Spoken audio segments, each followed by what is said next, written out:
The theme at the summer camps this year for the teen camps was leadership. And each of the days of the summer camp was a focus on a different quality of leadership. So I had an opportunity to go to a teen camp this year as well as a preteen camp. And one of the themes or sub-themes under the idea of leadership, as they were looking at leaders, people of character, well, what were some of the qualities of these leaders? And so I had the opportunity to observe that at the teen camp and then lead it at a preteen camp. And I asked, what makes a good leader? And it's interesting when you ask that question, different people will have different ideas as to what makes a good leader. And I had one little fellow ask or say, to be a good leader, you have to be the boss. I was later talking to the camp nurse, and she said, I was wondering how you were going to handle that one. And my response was, sometimes people think that being a leader means being a boss.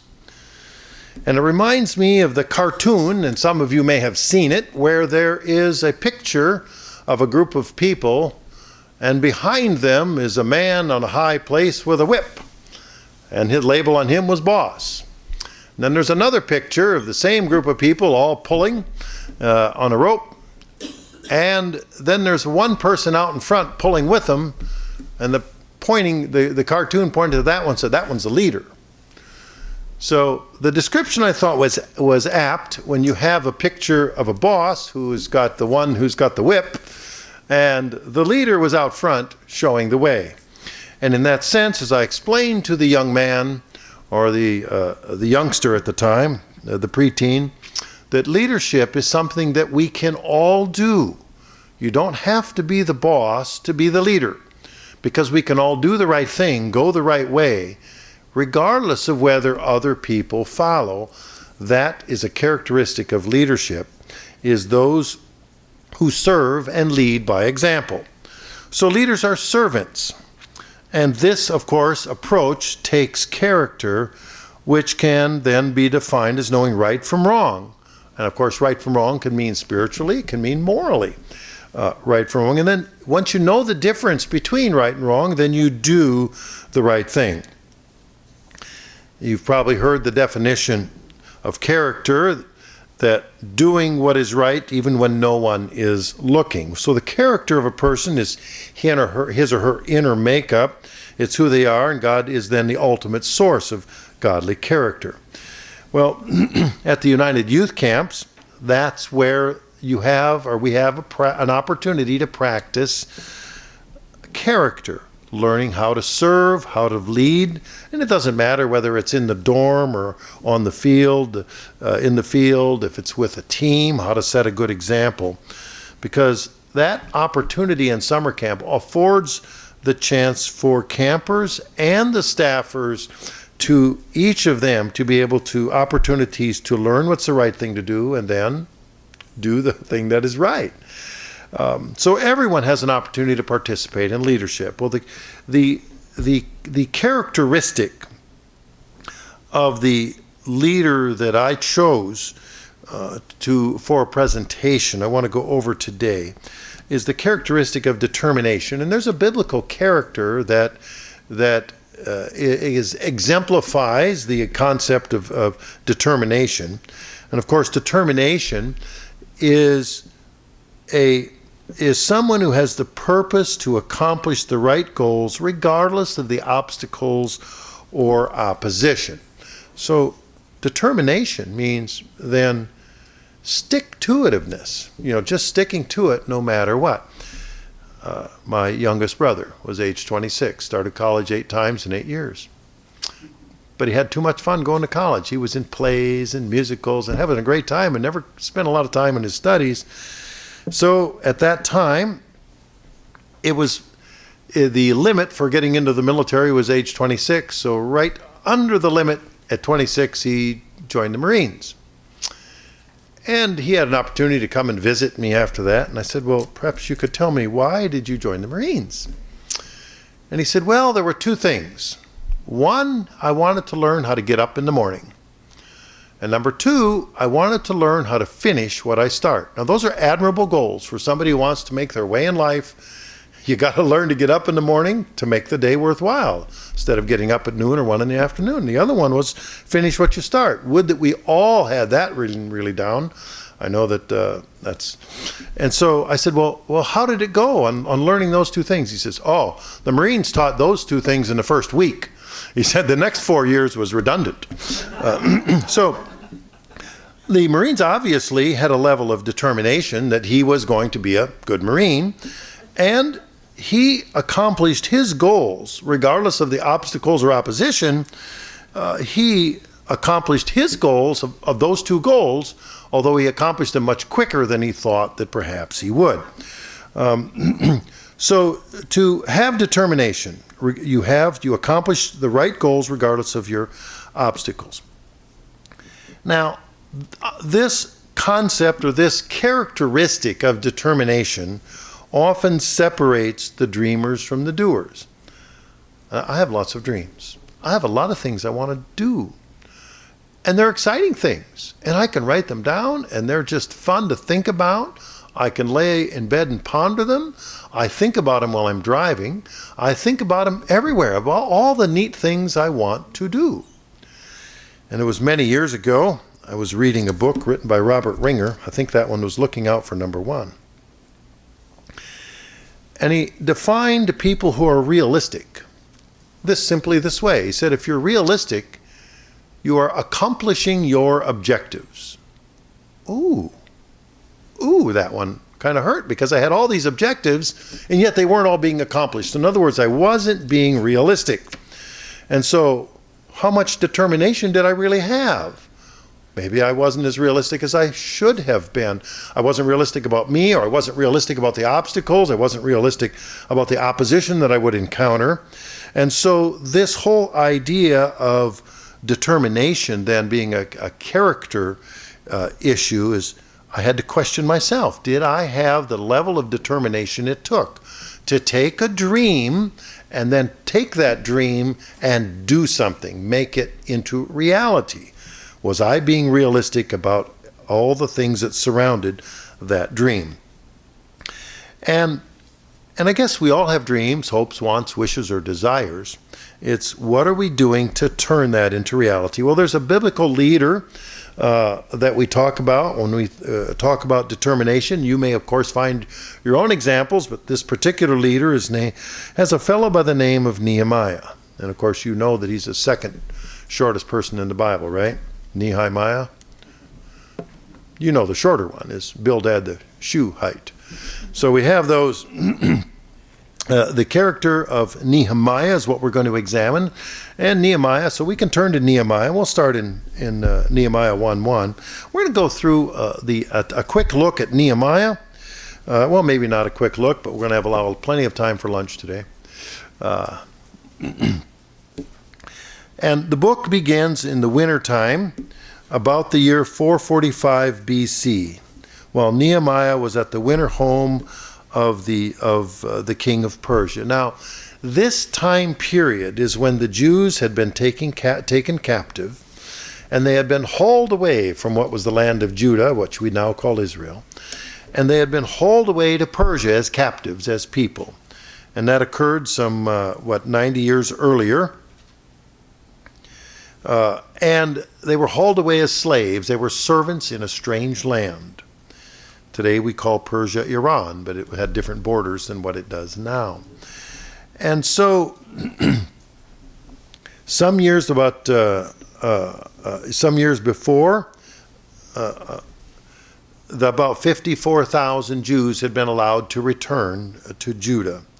And so they were living back in their homeland, and they had rebuilt the temple in Jerusalem. And we read about this in the book of Ezra. In fact, the book of Ezra and Nehemiah used to be called Ezra 1 and Ezra 2, as it was originally titled. Today we title them Ezra and then Nehemiah. Well, about 12 years before Nehemiah went back, Ezra left and took another 1,750 people. with him to focus on rebuilding the temple. And if we go then to verse 11 in chapter 1, we see that Nehemiah was a cupbearer to the king. Now, the cupbearer is a very important position because the king, being king, is a tough job. It's also the one with the most power of a king among all of these different provinces, and he has the power of life and death over everyone else, which means that everyone either wants to curry favor with the king, or they want to kill him and take his job, because they want to have the power of life and death over everyone else. And so every sip that the king took, every bite of food that he took, he was subject to being poisoned. So he had a food taster or a cupbearer to sample everything in front of him. And only if that person survived would then the king take his portion of the food. So Nehemiah was a cupbearer to the king. And what a better kind of person to do than to put one of the slave people as one of the cupbearers, because those are the people most likely to revolt and rebel. They would have to kill their own people in order to kill the king, and they were less likely to do so. And after all, if one of them died, well, they just replaced that one with another person, a slave person. And so being a cupbearer was a very important position. So if we read then, we go back to Nehemiah in verse 2, Nehemiah got some news. And let me get to my spot here.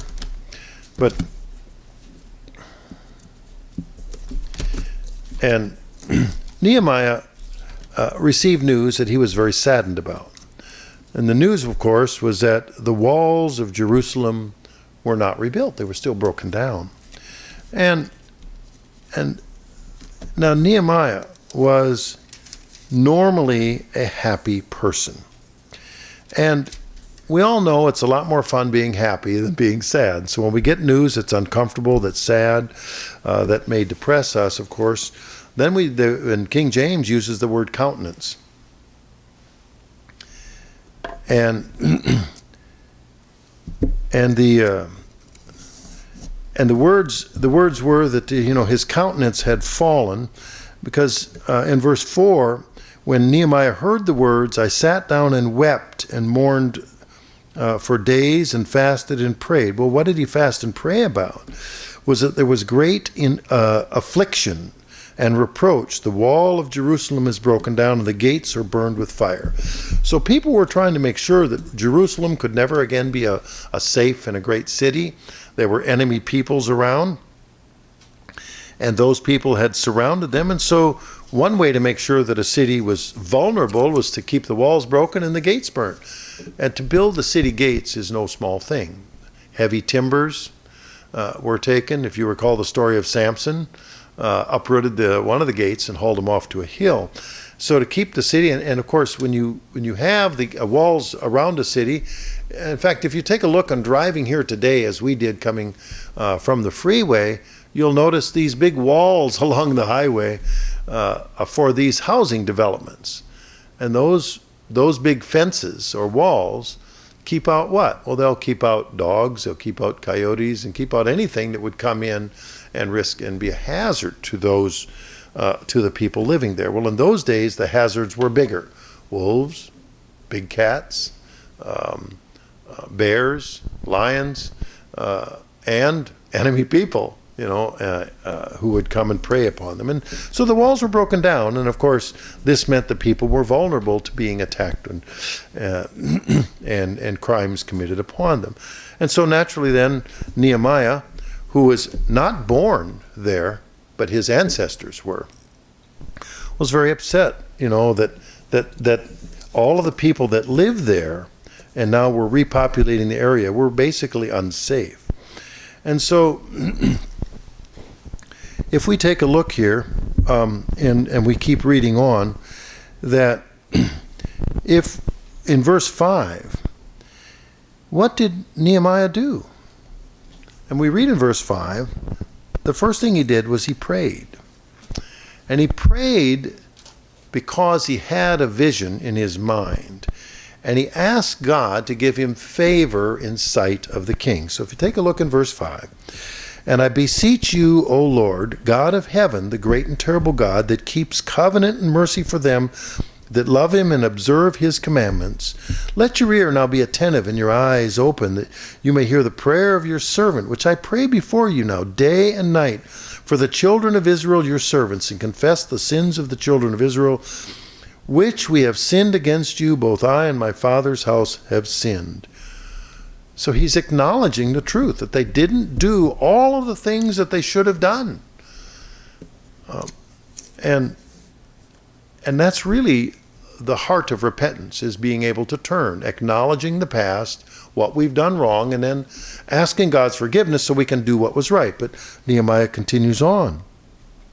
We've dealt very corruptly against you and have not kept the commandments, nor the statutes, nor the judgments which you have commanded your servant Moses. Remember, I beseech you, the word that you commanded your servant Moses, saying, if you transgress, I will scatter you abroad among the nations. But if you turn to me and keep my commandments and do them, though there were of you cast out unto the uttermost parts of heaven, yet I will gather them from thence, and I will bring them to the place that I have chosen to set my name there. Now these are the servants of your people, whom you have redeemed by your great power and by thy strong hand. And so finally in verse 11 he says, I beseech you, O Lord, now let your ear be attentive to the prayer of your servant and the prayer of your servants who desire to fear your name and prosper. I pray you, your servant this day, and grant him mercy in the sight of this man. And then we read, he says, for I was the king's cupbearer. In other words, the mercy in front of the king. So he's praying to God and acknowledging that they didn't do what they should have. The people didn't. And now they're turning to, and with that acknowledgement, he said, I know we've done wrong and we need to do right. And so in order for this problem to be fixed, for the people to return and the vision of the walls to be rebuilt, I'm asking for favor in the sight of the king. Now, very few people will ever see the king. Just imagine when you have thousands or millions of subjects, how many people will ever see the king? Just not very many. And yet here was a person whom God was calling, who was right there every meal, every day. That's a pretty close relationship to the king. And so he was asking God now, please overlook our transgressions. Isn't that what we do? Every Passover, we ask God to overlook our transgressions, to put them away, and give us a new life. And this is what Nehemiah was doing here, was saying, put away those transgressions. We've done wrong, and you did just exactly as you said would happen. We'd be scattered to the parts of the wind, and now let's gather back together, and I need your help to do that. And so we'll take a look at how God answered then that prayer in Nehemiah 2. If we take a look then, in verse 2, it came to pass in the month of Nisan, in the 20th year of King Artaxerxes, when wine was brought for him, I took the wine and gave it to the king. I had not been sad in his presence before. So the king asked me, why does your face look so sad when you are not ill? This can be nothing but sadness of heart. I was very much afraid, and I said to the king, may the king live forever. Why should my face not look sad when the city where my fathers are buried lies in ruins and its gates have been destroyed by fire? Now, we all like to be around happy people, don't you? Don't you? Some people, you just come into the room and they're just bubbling and it's pretty exciting to be there, and wow, they're the life of the party. It's kind of, they're fun people to be around. And apparently the king thought that of Nehemiah. He was always a happy person, just noticeably that he was always on the upbeat side, and it would be kind of fun to be one of those people. I don't know that my wife would say I'm always that way, and don't answer that. But the king noticed the difference in Nehemiah that says, whoa, there's something different here. And the king, I presume, was observant of that, because after all, if Nehemiah was taking the poison voluntarily, he would probably be a little sad. So the king is probably watchful and wants them. And it's good to have happy people around anyway. So what did Nehemiah then say? What did the king say after Nehemiah asked? And the king said to me, what is it you want? Okay.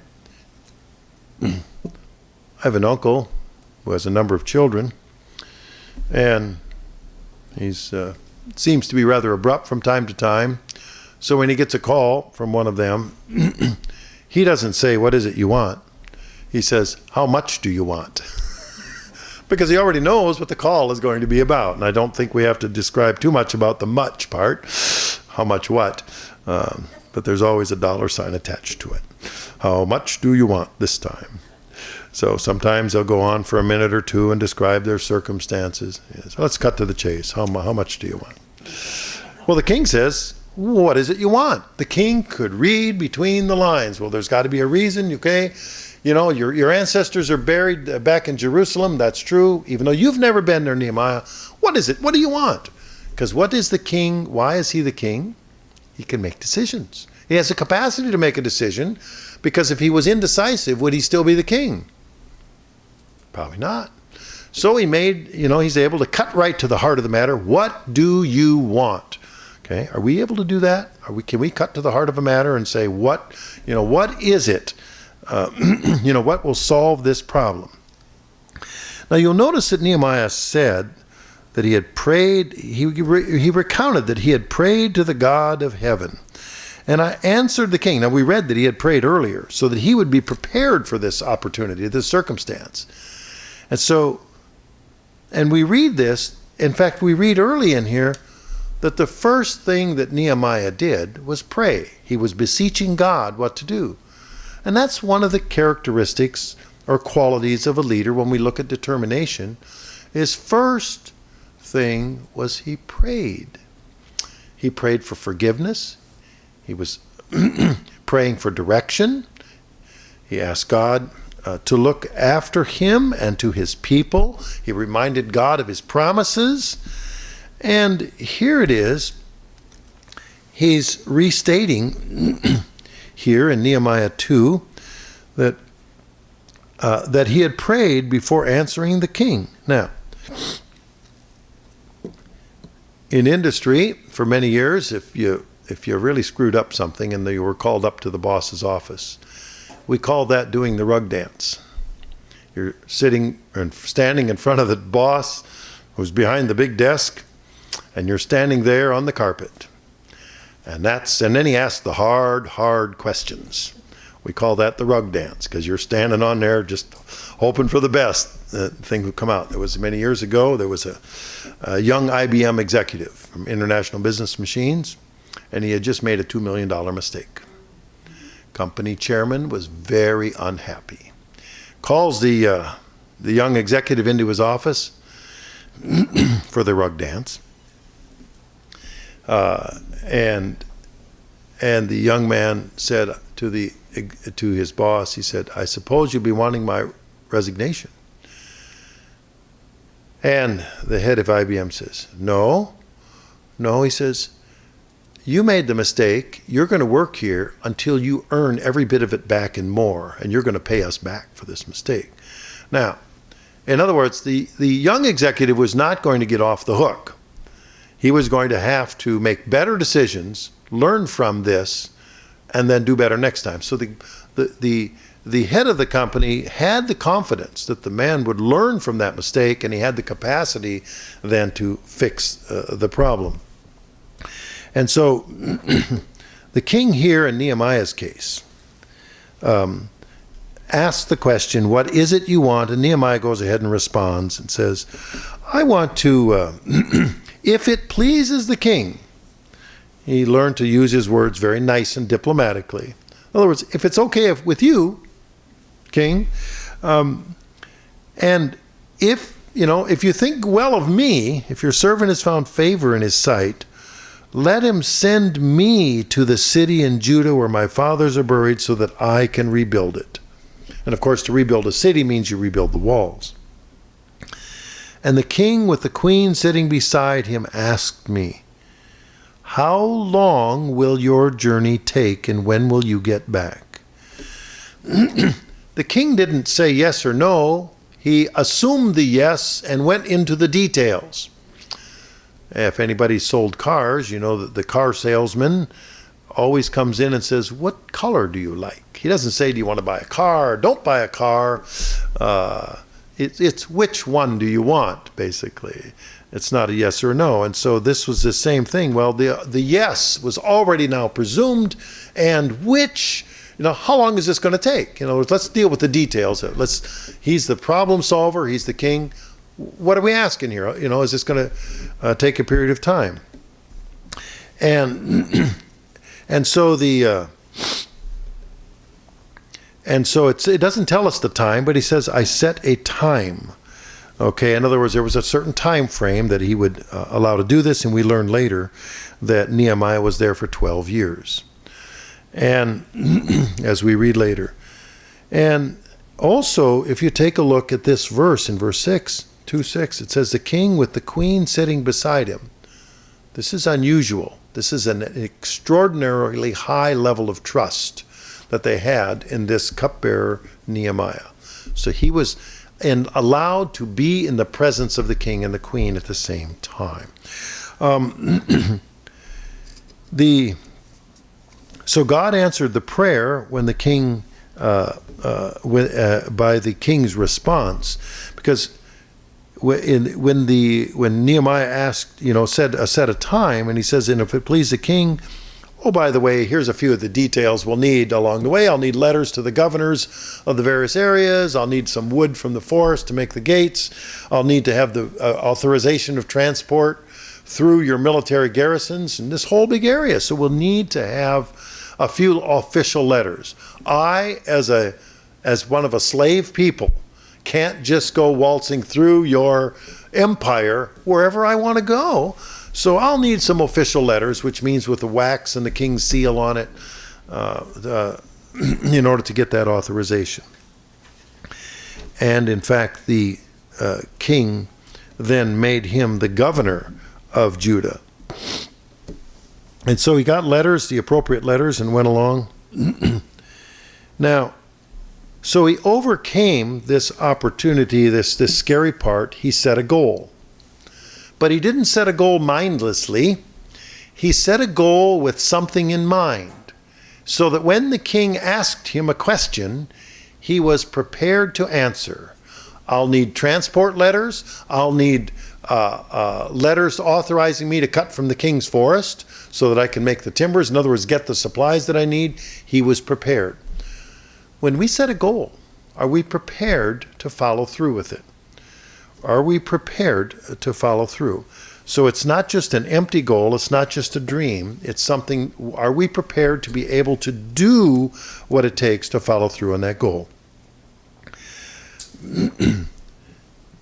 If we move along then, we read in verses 11 and 12 that Nehemiah transported, and I forgot to look on a map to see if it was 1,000 or 2,000 miles, but it was a long ways back to Jerusalem. And when he got there, we read in verses 11 and 12 that Nehemiah got there, and he arrived. He says, I went to Jerusalem, and staying there 3 days, I set out during the night with a few men. I had not told anyone what my God had put in my heart to do for Jerusalem. There were no mounts with me except the one I was riding on. So, and we read around this, and he rode basically around the city, as we read in verse 13. And he saw all the broken gates. He was examining, looking, he was watching to see how big of a job this was. Remember, he didn't grow up there. This was a huge job. And he did not want to trigger opposition by saying anything about what he was there for. Because if he would have said anything, what do you suppose the opposition would have tried right off the bat? Well, if we eliminate Nehemiah, we don't have this problem anymore. This was a very dangerous world. And so Nehemiah wisely said nothing. He took a few people with him, but he was the only one mounted on horseback or whatever he was riding. And if we go back to verse 10, we read, when Sanballat the Horonite and Tobiah the Ammonite official heard about this, they were very much disturbed that someone had to come to promote the welfare of the Israelites. Now, these were governors of nearby areas. You have other peoples to the north, to the south, to the east, and to the west. And here's somebody horning in on their territory. Very unhappy about this. They were also under the authority of the king of Persia. So what now? We have these fellows, Sanballat and Tobiah. And after Nehemiah had ridden around the city, and he realized that the Jerusalem was still in ruins, the gates had been burned with fire, he says in verse 17, "Come, let us rebuild the wall of Jerusalem, and we will no longer be in disgrace." And they replied, "Let us start rebuilding." So they began the work. But what happens then in verse 19? Sanballat and Tobiah and Geshem the Arab heard about it. What did they do? They mocked and ridiculed us. Do you ever want to do something that was important to you, and somebody else made a snide comment, a sarcastic remark, maybe whether wittingly or unwittingly put obstacles in your way, made life difficult, whether it's at work or at school? And one of the most cutting things that people do is to mock or ridicule someone. They don't answer the challenge or their concerns with reasoned discourse. They don't say, well, I don't think that'd be a good idea, and here's all the reasons why. Usually that mock or the ridicule they find pierces to the heart. It's very painful. And I think we've all felt that from time to time. Somewhere along the way, we've had some mocking or some ridiculing that has hurt us, come thrown in our way, and it's not any fun. And it's very debilitating. I know in the world, in the political world, there are a lot of political cartoons that are drawn that focus on mocking and ridicule the opponent. I teach an American government class at the high school level, and I have a weekly homework assignment. They have to go out and bring a cartoon in every week, and a 2 to 3 sentence explanation as to this cartoon. And it is remarkable, these cartoons, how many of them, some of them will answer the question or address a matter showing the absurdity of something, but others simply mock and ridicule without any real reasoning behind it. And so you can see this, and this is nothing new. This has been going on for a very long time, mocking and ridiculing, and this happened to Nehemiah. So Nehemiah had this. Well, have you ever been mocked or ridiculed about keeping the Sabbath, maybe, or keeping the holy days? Maybe about unclean foods or anything that related to drugs or alcohol or anything else that people can dream up. Remember my wife years ago and said in grad school she was going for the fall holy days, and the professor said, "Well, that's silly." I wasn't about to make any accommodation. I'm thinking, well, I guess we know where he stands, thought, and made it rather difficult. But mocking and ridicule is often an effective tool that people use to keep you from getting to your goal. So Nehemiah faced this, but it wasn't this. And as you recall, and I'm not going to turn there, but if you recall, Noah found the same thing. Only he was building an ark for 100 years, and he had to suffer a lot of mock and ridicule at that time too. Also happened to Lot, living in Sodom, had to suffer a lot of mocking and ridicule at that time. So each of us have to face those kinds of obstacles, as did Nehemiah. And so how do we react when we get hammered with the mocking or the ridicule? And so, do we exercise the kind of patience and preparedness that Nehemiah did? But remember what Nehemiah's first he first did, and we read that in Nehemiah 1, we also read the reference in Nehemiah 2, that said Nehemiah prayed. So the first thing he did was pray to be right with God, pray that that they turn from the wrong way, do the right thing, and then pray for wisdom on how to answer the king. In other words, he made some commitments ahead of time to do the right thing, so that would strengthen him, so that he would be prepared to handle the kind of obstacles that would come along. And then his opponents, Sanballat and Tobiah, said, "Are you rebelling against the king?" Ooh. So now they're trying to make it look as if he's not being responsible to his old boss, the king of Persia, that he's really rebelling against the king. And so they're openly saying, "Hey, you're rebelling against the king?" And that's got to be uncomfortable, because how would you like somebody going behind your back telling the boss, they're really working against you and against the company. They're trying to sabotage your life. And you go, oh man, how do we deal with that?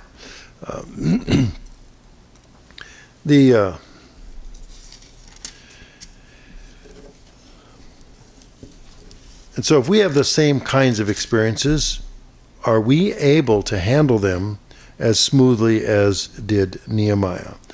If we read in verse 20 of chapter 2, "I answered them by saying, 'The God of heaven will give us success. We, his servants, will start rebuilding. But as for you, you have no share in Jerusalem or any claim or historic right to it.'" And then in chapter 3, it goes around and it tells about who was repairing what gate. And they went through the details. They were organized.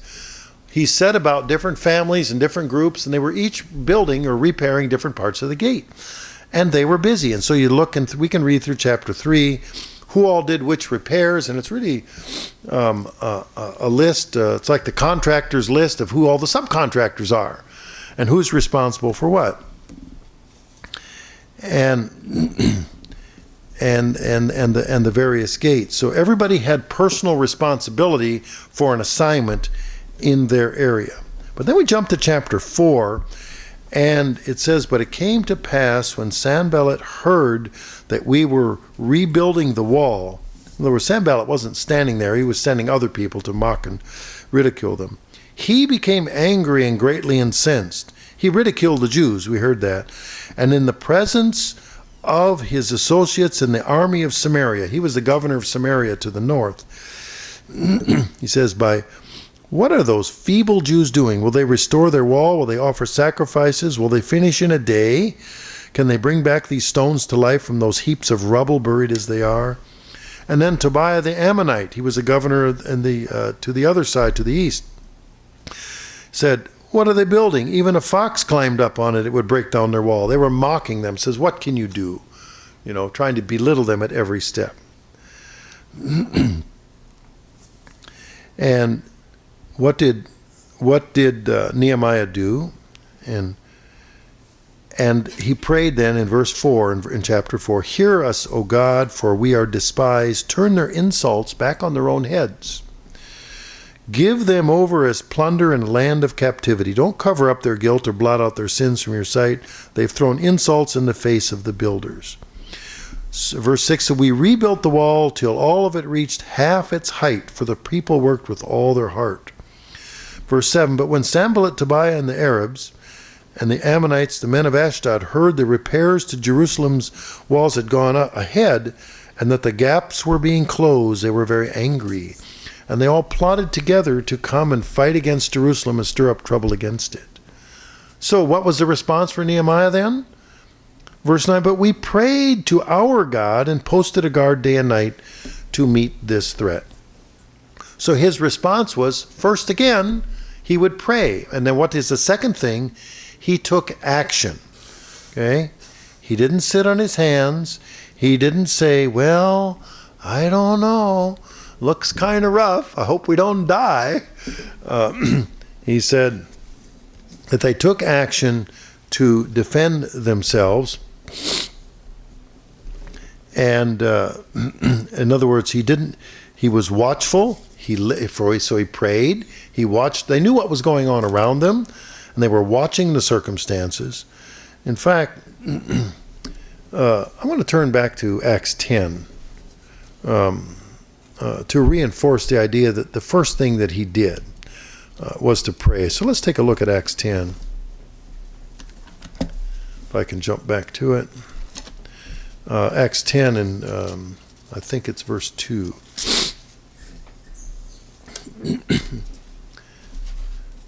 Talking about a fellow here, a man named Cornelius, who was a centurion in the Roman army. And the description of him in verse 2, a devout man and one that feared God with all his house, which gave much alms to the people and prayed to God always. His focus as a Christian was to pray. That doesn't mean he prayed 24 hours a day, 7 days a week. In other words, it was always on his mind. He was ready and easily ready to communicate with God. So Cornelius, a Roman soldier and a committed and converted man, and his household, interestingly enough, followed his example, was an active prayer, as was Nehemiah. Let's then turn to Ephesians 6. I think it's in Ephesians, right after Galatians, Ephesians 6. And verse 18. Praying always with all prayer and supplication in the Spirit, and watching thereunto with all perseverance and supplication for all saints. That's the King James. Let's float over to the new NIV. And pray in the Spirit on all occasions with all kinds of prayers and requests. With this in mind, be alert and always keep praying for all the saints. This is what Nehemiah was doing. He was staying alert. Okay, he was praying, and as we read in Ephesians, it says, stay alert, so that you may pray for the benefit of God's people. So Nehemiah, first of all, he prayed, and then he stayed alert. He watched as to what was going on. If we take a look in Luke 21 and verse 36, why was he watching? Why was he mindful? Why did he come and he quietly went around the walls of the city? And we take a look at Luke in Luke 21, verse 36, if I can get there. In Luke 21, verse, if I get it right.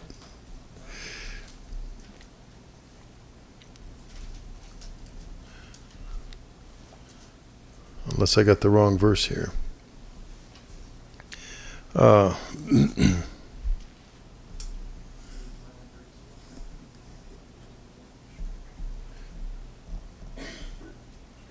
I must have written the wrong verse down, but basically it was to watch always, and that you may be counted worthy to escape the things that are to come. And so, I'm in the wrong chapter. No wonder I could, it didn't look familiar. Here we go. Watch you therefore, and pray always that you may be accounted worthy to escape all these things that shall come to pass and stand before the Son of Man. So Nehemiah had that same attitude. He was watchful. Not only did he pray, but he watched to see that he would be accounted. He didn't want to suffer the harm and the danger that would happen with Sanballat and Tobiah. And so he not only prayed, but he did something about it. He was watchful about that, as it tells us here in Luke. And then if we read also, if we go on and we're back to Nehemiah. Let me get back to Nehemiah here.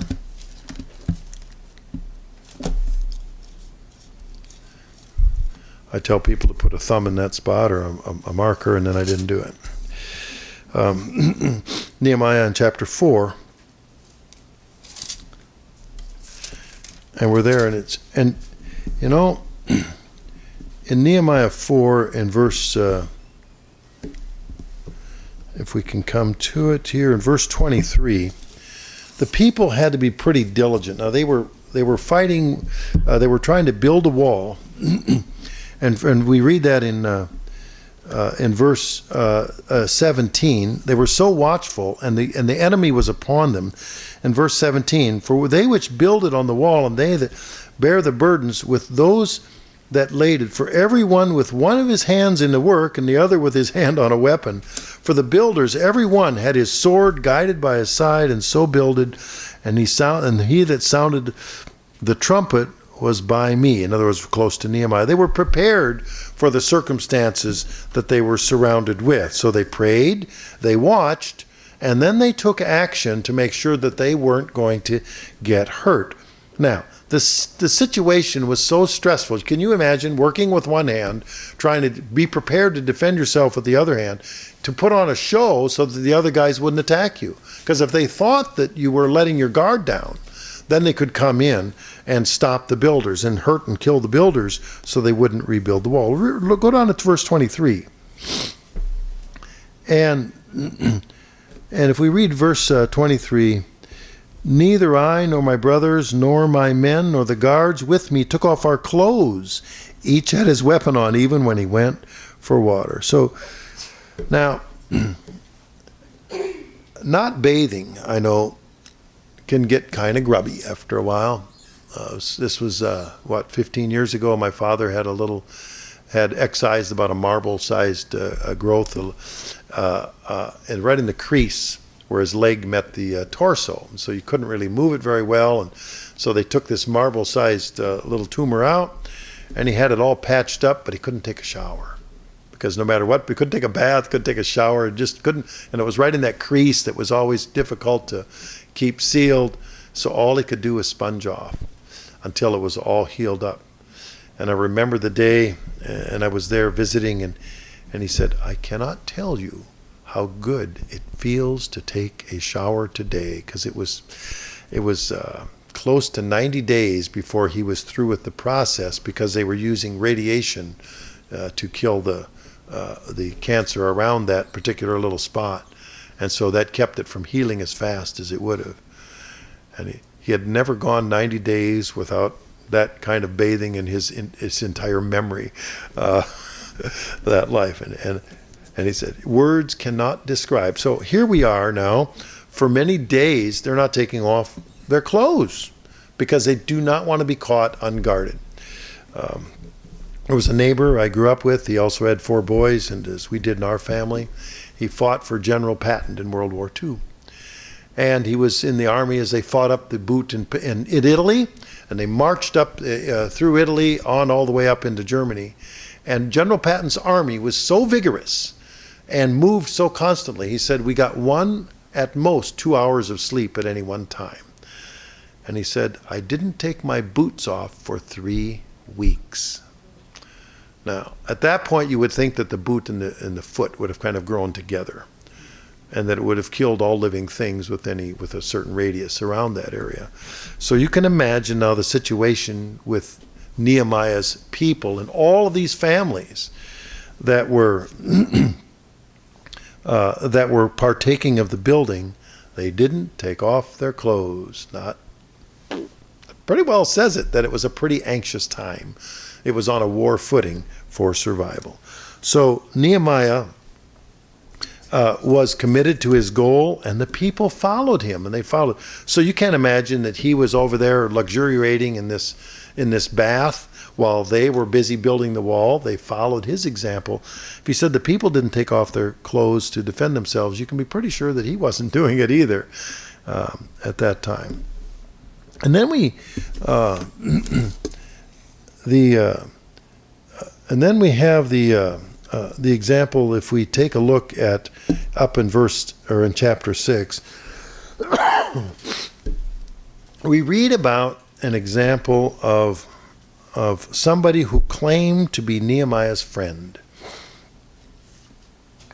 And this is an interesting story if we turn to Nehemiah 6, because sometimes people who claim to be your friend and have your best interests at heart don't always turn out to be the friend you thought they were. And so if we take a look in Nehemiah 6, we read about this Shemaiah fellow in Nehemiah 6, because remember these opponents, these other governors, Sanballat, Tobiah, and then there's Geshem the Arab in chapter 6, verse 1, and the rest of our enemies. they heard about that Nehemiah had rebuilt the wall and there was no gap left in it, but the gates weren't in place yet. Now, to put the gates in, remember, he had to find the trees, chop down the trees, turn the trees into beams and lumber, and then drill the holes through so they can put the pegs through, get them all sawed or fitted to the appropriate lengths, make the planks to make the gates. So it took time. So he had to have a team of woodworkers to make the gates. So they had the walls rebuilt, but the gates were still all open. And this was a problem. So they were still at risk from these enemy governors. And so the job was incomplete. And Nehemiah and his were still at risk. Do we feel at risk too sometimes? When we're still vulnerable, and we always seem to be vulnerable to something, because we're doing our part in God's work, and yet we have enemies surrounding us. They will throw ridicule at us. Sometimes it will be physical danger that we have. Sometimes it's financial danger. Sometimes they will want to eat up our time. So this danger existed in Nehemiah's time. And so then we read about this friend of Nehemiah who made this suggestion in Nehemiah 6. And the friend, let's see, in Nehemiah 6, if we can find it, I think it's in verse 9. Here we go. One day I went to the house of Shemaiah, the son of so-and-so, who was shut up in the home. And he said, let's meet. In other words, he's in a safe place. He said, let us meet in the house of God inside the temple, and let's close the temple doors because men are coming to kill you. By night they're coming to kill you. In other words, let's go to a safe place. You, Nehemiah, they want to kill you. So why are you not living in the safest place in the temple where you can close the doors? Nehemiah wasn't a priest. He was a Jew, not a Levite. And as a result, only the Levites could live in the temple. And this would have violated the rules for the temple. And then, of course, somebody trying to get you to do something that you shouldn't do, then they could use that to mock you and against you. Aha! You didn't keep your own Sabbath. Aha! You didn't keep one of the commandments of God. Even though they wouldn't do it themselves, they would be quick to mock you. And what did they mock Christ about? They said, aha, you broke the Sabbath. Aha, you healed someone on the Sabbath. Aha, you plucked an ear of corn or some grain on the Sabbath. In other words, they were trying to find fault with Christ. And so here was somebody setting up Nehemiah to find, that says, well, just be safe. Go in the temple. You'll be fine. Why do you expose yourself out here with all of this danger? And so we read on what Nehemiah says, should a man like me run away, or should one like me go to the temple to save his life? I will not go. And then what does Nehemiah say? He says, I realized that God had not sent him, but that he had prophesied against me because Tobiah and Sanballat had hired him. He had been hired to intimidate me so I would commit a sin by doing this, and then they would give me a bad name to discredit me. This fits into the ridicule portion that we started out with, the mocking. See, aha, you didn't keep your own laws and your own rules. Who are you anyway? So Nehemiah recognized that this person was not a friend. He was in fact hired by his enemies, pretending to be his friend. In Proverbs 1, let's turn to first Psalm 12 and verse 2. Let's go to Psalms 12 and verse 2.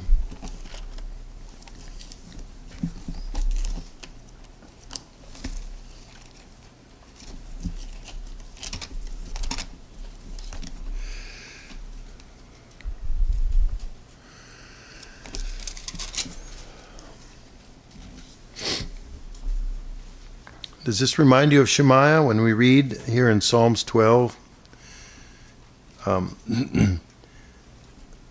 Everyone lies to his neighbor. Their flattering lies speak with deception. Ouch. So he was in a position where his neighbor, someone who he thought he was his friend, flattering him. Should a man like you, I'd be out here suffering? No. You should go where it's safe. And so These kinds of friends will be around us, not true friends, but friends that will want us to commit some sin and praise us at the same time. Now let's turn to Proverbs 1 in verse 10. Psalms, Proverbs 1. Because when we're trying to achieve our goals, there's usually somebody around that wants to entice you in a slightly different direction, if not a completely different direction. My son, Proverbs 1 verse 10, my son, if sinners entice you, don't consent. Or as Nancy Reagan would have said, 30 years ago, just say no. Don't consent. Don't agree to it. And Nehemiah recognized this, that, hey, wait a minute. If I say yes, then I would be committing a sin. I would be violating the temple, because he knew he wasn't a Levite.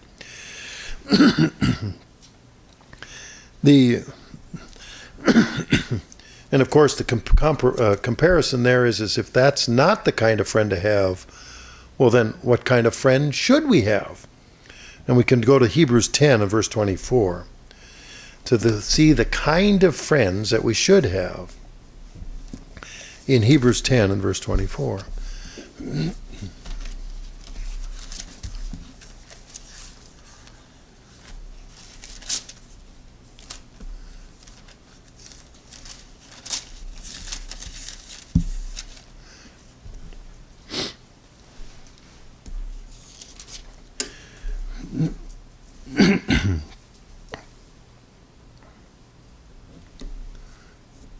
In Hebrews 10:24, it's and let us consider how we may spur one another on toward love and good deeds.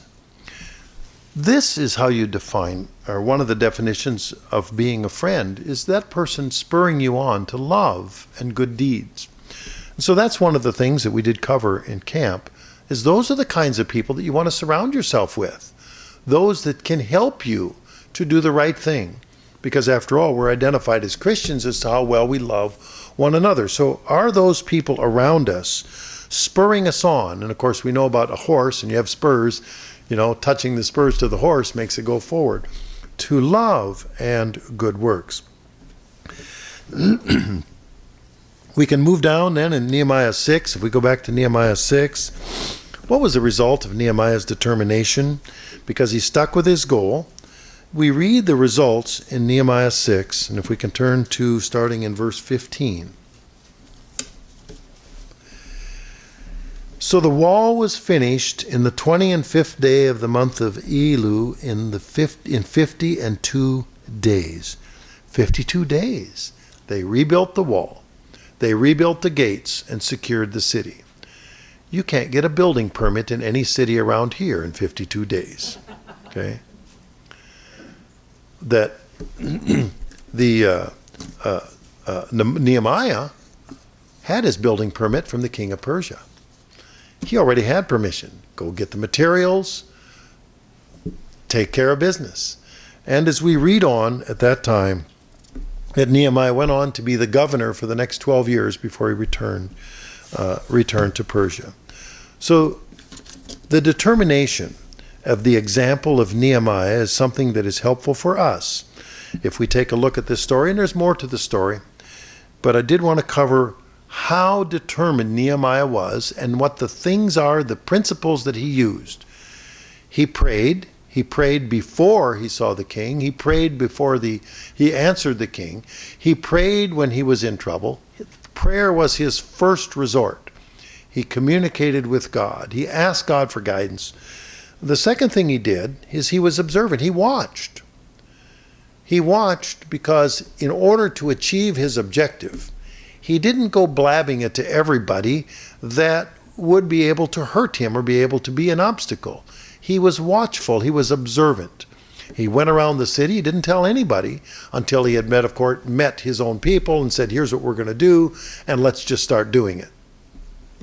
So he watched, and as we read also, that's our job, is to also watch, is to watch and be counted worthy to escape the terrible things that are yet to come. And just like Nehemiah watched to escape those things, he didn't want to get hurt or killed. And so he was watchful. And the third thing is that Nehemiah took action.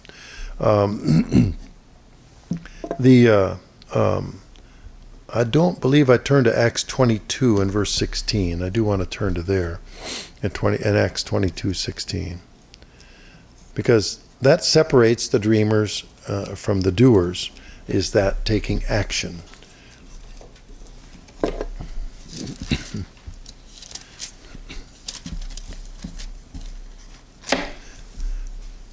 So in Acts 22:16, and this was a case here where Paul is saying, well, let's see, get to 16. And now what are you waiting for? Get up, be baptized, and wash your sins away, and call on his name. In other words, people were waiting for just for God to do everything. And he said, no, you've got to do something. You've got to make a decision. You've got to make one that matters. Get up and be baptized. Take some action here.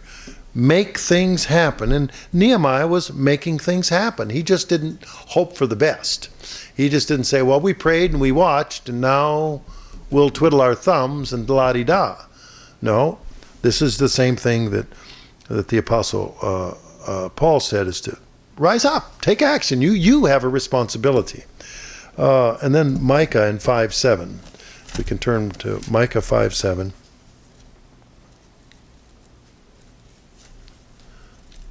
If I can find Micah 5:7.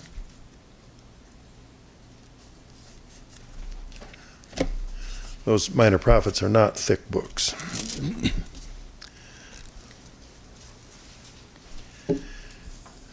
And the remnant of Jacob shall be in the midst of many people as the dew from the Lord, as showers upon the grass that tarried not for man, nor waits for the sons of men. You can't wait for other people. You can't wait for Aunt Margaret or Uncle Harry. You can't wait for this or that or the other thing.